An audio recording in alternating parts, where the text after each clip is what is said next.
નમસ્કાર દર્શક મિત્રો, મિરર ઓફ ધ વર્લ્ડ ન્યૂઝમાં આપ સૌનું હાર્દિક સ્વાગત છે। શહેર પોલીસ દ્વારા ઝોન 3 વિસ્તારના ગુનેગારોના ગેરકાયદેસર મકાનોને દૂર કરવાની તેમજ સીલ કરવાની કામગીરી હાથ ધરાઈ।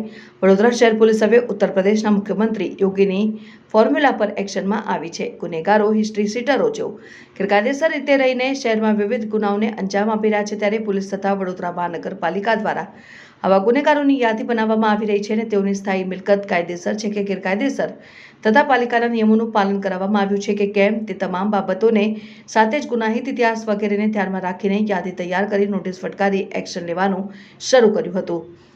ત્યારે ઝોન 3 વિસ્તારમાં આવેલા મકરપુરા પોલીસ સ્ટેશન વિસ્તારમાં આવેલા તરસાલીમાં ધર્મેન્દ્ર ઉર્ફે શંભુ નામના ઇસમ કે જેની સામે 7 જેટલા પ્રોહિબિશનના ગુનાઓ અને બે વાર પાસાને ધ્યાનમાં રાખીને તેની 4 ગેરકાયદેસર બાંધકામ કરેલી ઝૂંપડીઓને પાલિકાની દબાણ શાખાની ટીમ સાથે તોડી પાડવામાં આવી હતી।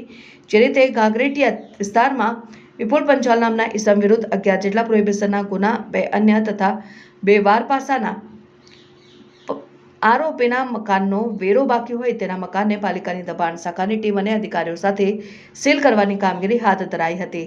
સાથે જ ગાગરેટિયા વિસ્તારમાં ગોવિંદ સિકલીગર જે વોન્ટેડ છે તેના ગેરકાયદેસર બાંધકામને તોડવાની કામગીરી હાથ ધરવામાં આવી છે। આ જ રીતે અન્ય ગુનેગારોના ગેરકાયદેસર રીતે બાંધકામ પણ એક્શનમાં આવશે।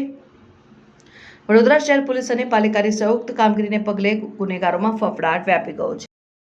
આજે ઝોન 3 વિસ્તારના મકરપુરા પોલીસ સ્ટેશનના સૌથી પહેલાં તરસાલી બ્રિજની નીચે આવેલો જે વિસ્તાર છે ત્યાં ધર્મેન્દ્ર ઉર્ફે શંભુ કરીને જે આરોપી છે તેના વિરુદ્ધમાં 7 પ્રોહિબિશનના ગુના છે, એક શરીર સંબંધી ગુના છે અને 2 વખત તેની પાછા થઈ રહેલી છે। તેનું મકાન તેની 4 અલગ અલગ ઝૂંપડીઓ તોડી પાડવામાં આવી છે। ત્યારબાદ ગાગરેટિયા વિસ્તારમાં વિપુલ પંચાલ કરીને જે બુટલેગર છે તેના વિરુદ્ધમાં 11 જેટલા પ્રોહિબિશનના ગુનાઓ નોંધાયેલા છે, 2 જેટલા શરીર સંબંધી ગુનાઓ નોંધાયેલા છે અને 2 વખત પાછા થઈ ગઈ છે। તેના મકાનને સીલ કરવામાં આવ્યું છે કારણ કે તેણે વેરા પાવતી ભરેલ નહોતી અને આ તમામ કામગીરી કોર્પોરેશનના માણસોને સાથે રાખીને કરવામાં આવી છે। આ સિવાય તેને ગાગરેટિયા વિસ્તારમાં એક ગોવિંદ સિકલીગર કરીને જે વ્યક્તિ છે એ અત્યારે હાલમાં વોન્ટેડ છે અને તેના વિરુદ્ધમાં 3 ગુનાઓ નોંધવામાં આવેલા છે। તેનું પણ જે મકાન છે તેની વેરા પાવતી એને ભરેલ નથી અને ગેરકાનૂની રીતે જે મકાન બનાવવામાં આવ્યું છે તેને તોડવાની કાર્યવાહી અત્યારે હાથ ધરવામાં આવી છે। આ તમામ કાર્યવાહીમાં કોર્પોરેશનના માણસો અને જીઈબીને પણ સંડો સાથે રાખીને ધ્યાન તોડીને તેમની પાસેથી પણ યોગ્ય પુરાવા લઈને કાનૂની રીતે શું પણ કરી શકીએ તે કાર્યવાહી પોલીસ દ્વારા કરવામાં આવશે। સર, કેટલી યાદી તૈયાર હશે કે જે આપણે કેટલા દિવસ આ કામગીરી શરૂ કરશું?